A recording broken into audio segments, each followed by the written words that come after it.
queridos irmãos, nesse instante, pedimos ao Mestre de amor e bondade que possa nos inspirar, dilatando as nossas possibilidades de entendimento e compreensão, para que possamos dar início ao estudo do Evangelho. No dia de hoje, nós vamos estudar o capítulo 14 do Evangelho segundo o Espiritismo, que tem por título Honrai vosso pai e vossa mãe. Kardec nos deixa duas instruções, uma do Evangelho e outra a do Decálogo. Sabeis os mandamentos: não cometereis o adultério, não matareis, não roubareis, não prestarei falso testemunho, não fareis agravo a ninguém, honrai vosso pai e vossa mãe. Está no Evangelho de Marcos, no de Lucas e no de Mateus. E no Decálogo, no Êxodo, capítulo 20, versículo 12, nós vamos encontrar: honrai vosso pai e vossa mãe, a fim de viver de longo tempo na terra que o Senhor Deus vos dará. Os hebreus, nesse instante onde receberam os mandamentos através de Moisés, eles estavam atravessando o deserto. E o entendimento deles da vida futura era praticamente nenhum. Então, era preciso que o ensinamento viesse muito da forma material. Então, eles compreenderam que honrar vosso pai e vossa mãe dariam a ele a possibilidade de viver por muito tempo na terra prometida.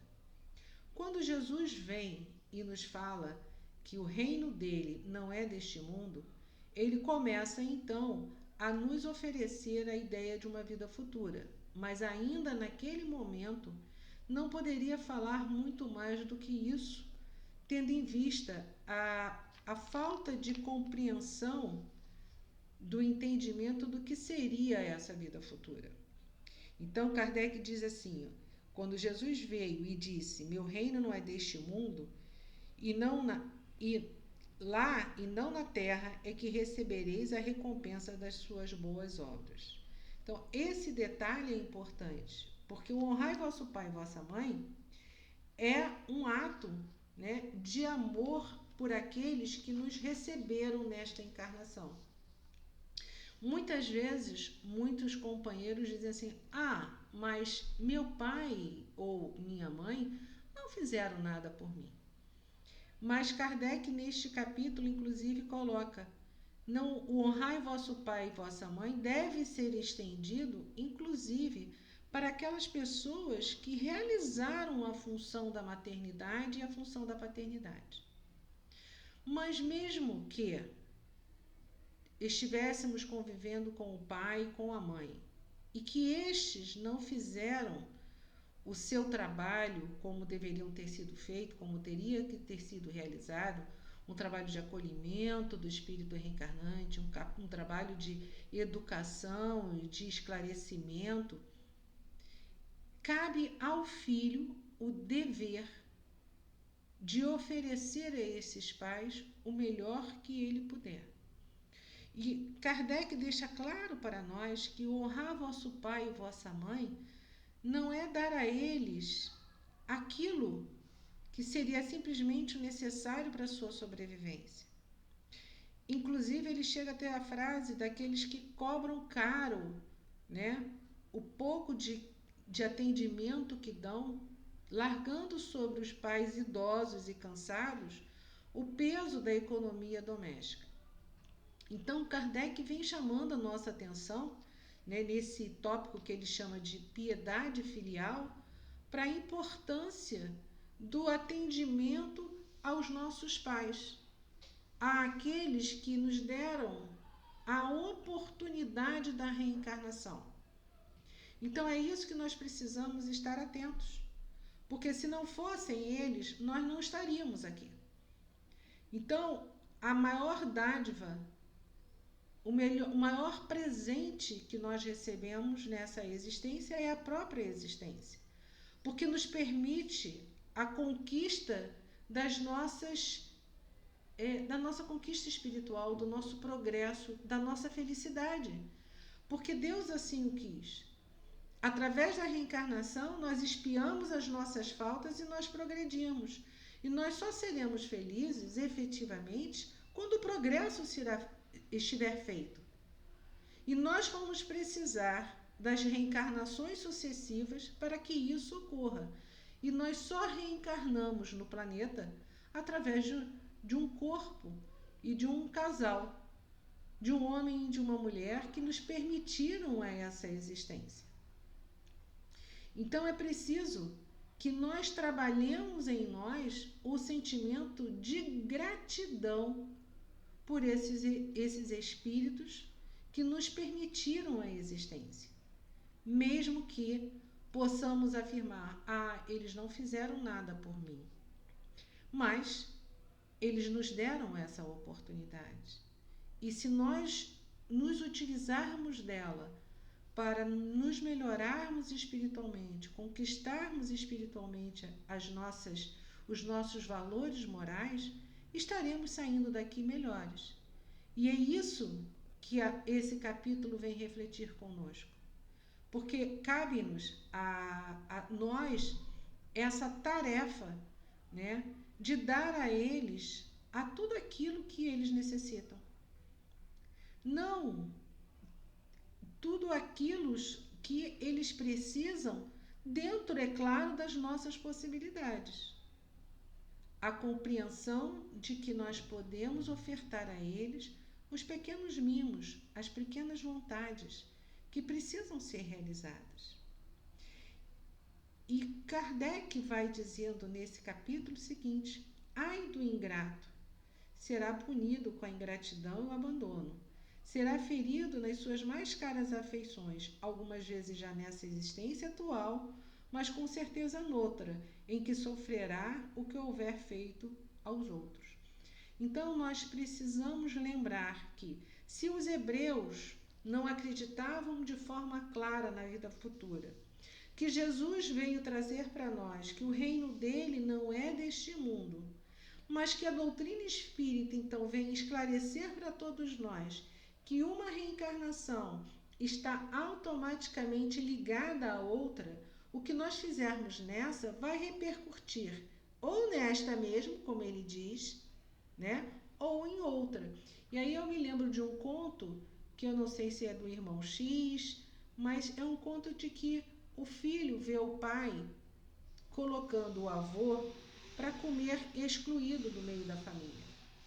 Porque o pai tinha um tremor e sujava a mesa, causava um certo mal-estar, né, ele comer na mesa. E o pai tinha feito assim, tipo, uma cumbuca para o pai comer com um talher e deixava o pai comendo sozinho. E aí esse pai chegou, viu o filho cavando um pedacinho de madeira, um toquinho, fazendo dali um instrumento, né, um utensílio, instrumento não, um utensílio. E o pai perguntou para ele: filho, o que você está fazendo? Ah, pai, estou preparando para você a sua cuia, para quando você ficar velho que nem o vovô, poder comer nela. Então, o nosso processo de aprendizado se dá pelo exemplo. Então, se nós queremos que no futuro os nossos filhos, né, nos retribuam, não é com esse sentido que nós fazemos, o próprio Evangelho diz isso, que nenhuma mãe cobra, né, as horas de sono ou o leite que ela deu, as preocupações que ela viveu ao longo da vida por esse filho. E nós vemos, por exemplo, na literatura espírita, que estas mães não se desligam dos filhos, mesmo na erraticidade, né? Quando elas têm conquistas espirituais, elas voltam a reencarnar para ajudar aqueles filhos que não conseguiram conquistar, né, o bem-estar espiritual. É assim com a mãe do Gregório, a Matilde, no livro Libertação. É assim com a mãe do André Luiz, no Nosso Lar, que está promovendo o seu retorno para ajudar não só o seu marido, mas também as suas duas filhas que ainda estão no umbral. Então nós temos na literatura vários exemplos de espíritos que conquistas espirituais que voltam, porque se preocupam com aqueles que foram seus filhos, independente deles terem ou não cumprido bem com o seu papel, mas como quem ama sempre vai na direção do ser amado, elas fazem isso. Então, as mães buscam isso o tempo todo, né? Então, cabe ao filho esse dever de gratidão por toda a oportunidade que nós tivemos. Porque se nós nascemos, né, se nós voltamos para essa reencarnação, foi porque uma mulher nos deu essa possibilidade, né? Um companheiro dela permitiu também que isso ocorresse. Então, esse encontro de almas, esse reencontro de almas, muitas vezes não se dá por simples afinidade. Se dá, às vezes, exatamente pelo oposto, pelas dificuldades. E nós reencarnamos num corpo frágil, pequeno, né? No Livro dos Espíritos, uma indagação de Kardec, né? Porque que nos animais, por exemplo, tão logo eles se veem aptos, a mãe os larga para que eles vivam a vida.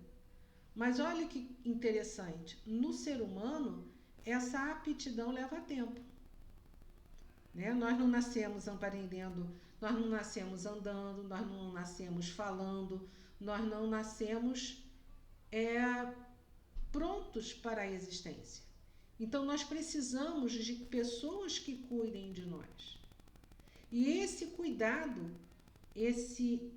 essa fragilidade inicial da nossa existência é exatamente para suscitar naquele que vai recebermos como pai, como mãe, o carinho necessário para que nós possamos, diante às vezes de adversários, né, esses laços se fundam em laços de amor. Por isso que quando Jesus diz, né, nessa citação que está no Evangelho também de Marcos e de Mateus, quem é minha mãe e quem são os meus irmãos, é importante que a gente entenda que os laços de família não são feitos só por uma questão de afinidade. Os laços de família também são feitos por questões de dificuldades que do passado nós somamos. Então a citação é assim: e tendo vindo para casa, reuniu-se aí tão grande multidão de gente que eles nem sequer podiam fazer sua refeição. Sabendo disso, vieram seus parentes para apoderarem dele, pois diziam que perdera o espírito. Entretanto, tendo vindo sua mãe e seus irmãos, conservando-se do lado de fora, mandaram chamá-lo. Ora, o povo se assentara em torno dele e lhes disseram: tua mãe e teus irmãos estão lá fora e te chamam. E ele respondeu: quem é minha mãe e quem são meus irmãos? E perpassando o olhar pelos que estavam assentados ao seu derredor, disse: eis aqui minha mãe e meus irmãos. Pois todo aquele que faz a vontade de Deus, que esse é meu irmão, minha irmã e minha mãe. Claro que Jesus aqui não quis de maneira nenhuma desmerecer Maria. Pelo contrário, em outros tantos textos do Evangelho, o que fica muito claro nas bodas de Canaã, quando Jesus vira para Maria e diz: mãe, você sabe que não é a hora de começar isso. Mas ela diz para ele: faça tudo o que for possível, né, e pede aos servos da casa que atendam aquilo que Jesus pediu. E ele transforma, né, faz o primeiro evento, que é transformar a água em vinho. Um vinho tão bom, tão gostoso, que o dono da casa foi questionado por que ele deixou aquele vinho para o final. Então nós vemos o respeito que Jesus tem por Maria. Um respeito esse que na cruz ele pede a João, né? João vira para João e diz: filho, eis aí a tua mãe, mãe, eis aí o teu filho. Mostrando para todos nós que a fraternidade, né, a unidade dos irmãos estariam em toda a humanidade. Mas deixa Jesus então ali, Maria também acolhida por um espírito querido dos corações dos dois, né? Tanto João era um coração muito amado de Maria, quanto de Jesus também. Era o discípulo que mais entendia, mais compreendia Jesus. Então, nesse instante, nós percebemos que os laços de família não eram tão fáceis assim. E não são tão fáceis. Porque muitas vezes nós percebemos vibratoriamente alguém que nos fez um mal muito grande. E por isso, a bênção do esquecimento do passado. Né? Muitos irmãos questionam, mas como é que a gente vai progredir quando reencarnamos se nós esquecemos quem fomos no passado? Ora, se nós olharmos para o nosso irmão, para a nossa mãe ou para o nosso pai, para essas relações íntimas e reconhecermos ali um espírito a quem nós prejudicamos profundamente, seria muito difícil, ainda por sermos orgulhosos, olharmos para eles e tentarmos ajustarmos dentro da lei divina. Por isso,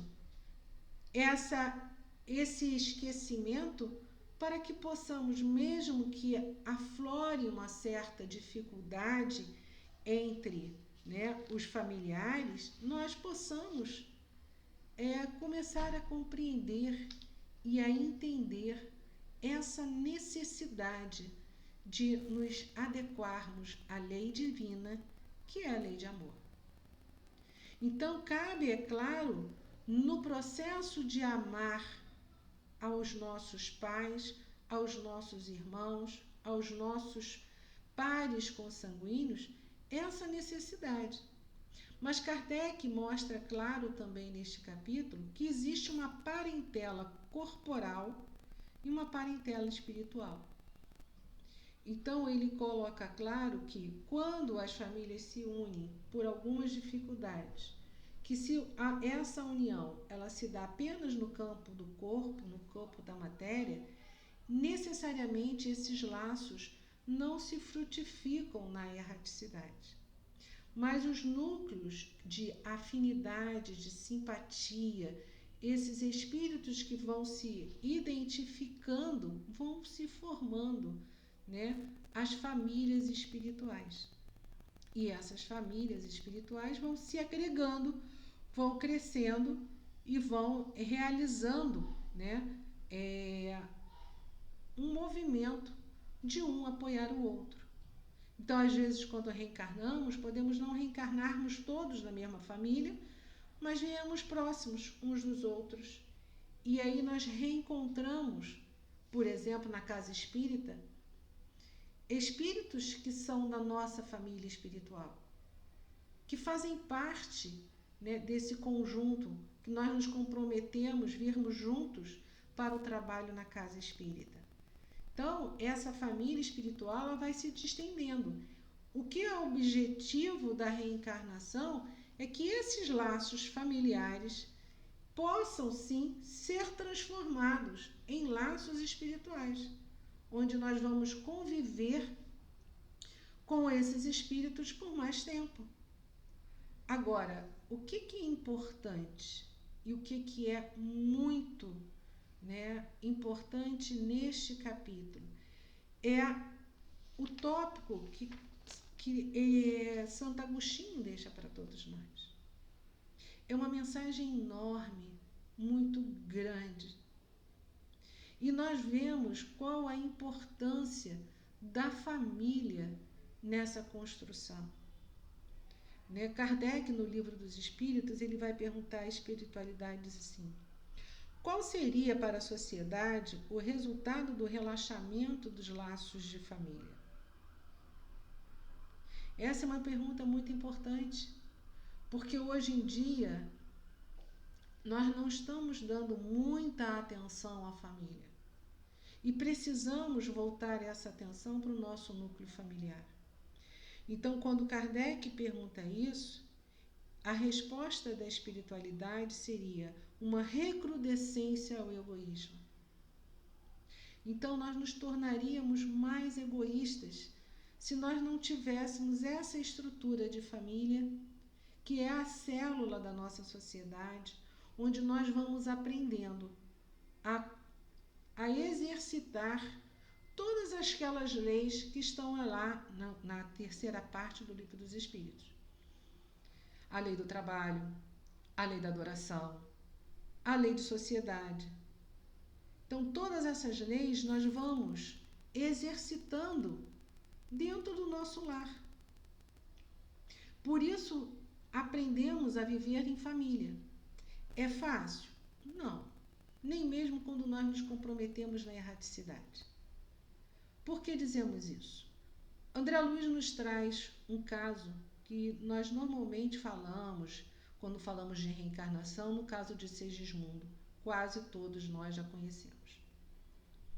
Mas o que eu quero chamar a atenção nesse caso é que o pai, Adelino, que ia receber Segismundo, ele tinha a memória fluídica do que havia acontecido na outra encarnação. Ele havia se comprometido a recebê-lo como filho, para que eles pudessem se quitar diante da lei daqueles problemas ocorridos na última encarnação. Mas todas as vezes que o espírito de Segismundo era trazido para uma aproximação, para uma compensação vibratória, ele entrava em pânico. E ele dizia que ele sonhava todos os dias como se um mendigo quisesse vir assassiná-lo. E o medo dele era tão grande que André Luiz diz que ele destruía nele, por esse medo excessivo, as espermátides dele. Então ele não teria condição de permitir essa reencarnação. E Segismundo já estava ficando um tanto quanto chateado, até que o caso é revelado para nós através da narrativa de André Luiz, e Alexandre, André Luiz e outros mentores ajudam Adelino, então, a aceitar aquela reencarnação. E aí a reencarnação se consuma, Segismundo volta e começa uma nova experiência reencarnatória. Então, nessa descrição, nós vemos muitas vezes o quanto é difícil, para pais, filhos, que se encontram nesse ponto de reajuste, trabalhar essas relações. Mas cabem aos pais a tarefa de, ao entender a doutrina espírita, de compreender todos os ensinamentos da doutrina espírita, fazer todos os seus esforços possíveis para educar aquela criança, aquele espírito reencarnante que está ali. Então, nós não devemos criticar, nós devemos sim auxiliar a todo pai e a toda mãe que encontram dificuldades na rebeldia, na dificuldade com o filho, a trabalhar para que eles possam efetivamente vencer essa situação de animosidade. Para que este filho possa, educado à luz do Evangelho, educado à luz da doutrina espírita, compreender que este mandamento divino do honrai vosso pai e vossa mãe implica no sentimento de gratidão. Gratidão por aqueles que nos receberam. Gratidão por aqueles que nos educaram. Gratidão por aqueles que nos deram efetivamente a oportunidade de estarmos aqui. Porque talvez, se não tivessem essa porta que nos foi aberta, nós estaríamos ainda na erraticidade esperando por uma oportunidade de reencarnarmos. Então, esses laços de família precisam ser trabalhados para que nós possamos efetivamente tecer no seio da família o sentimento de amor. É onde nós vamos exercitar paciência, tolerância, indulgência para com todos aqueles que trocam as relações dentro do seio familiar. E vamos lembrar que Santo Agostinho diz assim para a gente: Deus não dá prova superior às forças daquele que a pedem. Só permite as que podem ser cumpridas. Se tal não sucede, não é que não falte possibilidade. O que falta é vontade. Vou repetir a frase. Deus não dá prova superior à força daquele que a pede. Primeiro aqui tem uma informação. Nós pedimos para receber, aquele filho. Nós aceitamos recebê-lo como filho. E filho, nós pedimos para ter aqueles pais. Então, Deus não dá prova maior do que nós possamos suportar. Só permite as que podem ser cumpridas. Então, nós temos condições de honrar nosso pai e nossa mãe. Nós temos condições de educar os nossos filhos. Se tal não sucede, se isso não ocorre, não é porque nos faltou possibilidade, nos faltou vontade. Vontade de colocar a mão na charrua e não olhar para trás. Vontade de fazer com que em nós brilhe a luz do Cristo, a luz divina que habita em cada um de nós. Porque é preciso sermos misericordiosos, muitas vezes, com aqueles pais que muitos, por exemplo, já estão em situações em que eles não podem mais cuidar de si mesmo. E aí a posição se inverte.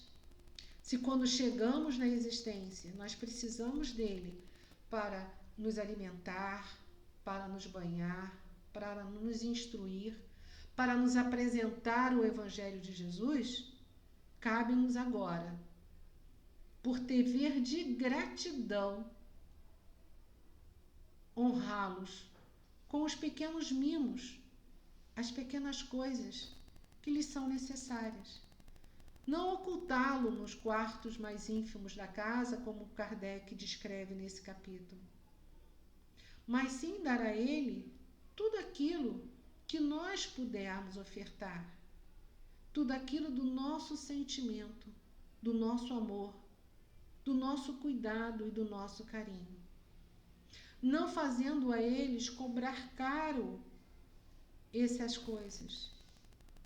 Porque Joana de Ângeles, no livro Psicologia da Gratidão, tem 2 frases muito lindas que eu quero compartilhar com vocês. E ela diz assim, que a gratidão é a assinatura de Deus colocada na sua obra. Então, ser grato é estar em comunhão com Deus. E ela diz mais no final do capítulo, ela diz assim, a vida sem gratidão, ela é estéril, é vazia de significado existencial. Então, se nós não oferecermos àqueles que nos ofereceram a oportunidade dessa existência tudo aquilo que nós pudermos fazer por eles, todos os cuidados, todos os mimos, todas as atenções, que seja, um alô. Às vezes nós estamos distantes fisicamente, muitas vezes o trabalho nos impõe estarmos longe, mas que nós possamos lembrar de ligar, dar um bom dia, uma boa noite, visitar sempre que possível. Se for necessário trazê-lo para dentro de nossa casa para podermos cuidar dele,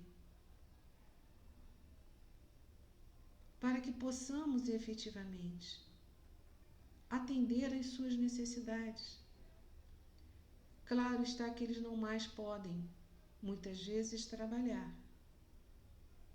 mas podem e devem receber a nossa gratidão, para que possamos estar nesta condição de uma existência produtiva, numa existência na qual, onde teremos, como Joana diz, a assinatura de Deus na nossa obra. Que possamos efetivamente honrar a nossos pais e nossas mães, aqueles a quem já tivemos que nos despedirmos deles, que possamos sermos gratos a tudo aquilo que eles nos ofereceram, que possamos enviar a cada dia um pensamento de gratidão pelos seus ensinamentos, pela possibilidade de aqui estarmos, oferecendo a eles o nosso amor e o nosso carinho, porque o pensamento vara o espaço e o nosso sentimento de amor e carinho e de reconhecimento por tudo aquilo que eles nos ofertaram há de alcançá-los e eles hão de se sentir felizes e honrados pelas nossas atitudes.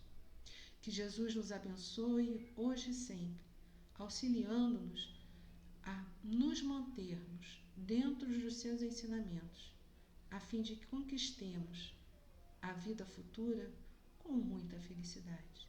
Que Jesus nos abençoe e guarde hoje, amanhã e sempre.